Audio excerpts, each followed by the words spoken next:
Kryeministri i vendit Edi Rama garantoi se qeveria që ai drejton garanton mbështetjen e bujqësisë, me qëllim që të kalojë nga sektori mbijetesës në bujqësinë e rritjes ekonomike.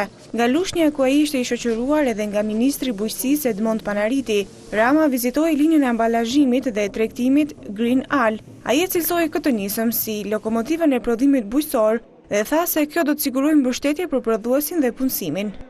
Kemi një qëllim shumë të qartë bazuar tek një qasje e re ndaj bujqësisë.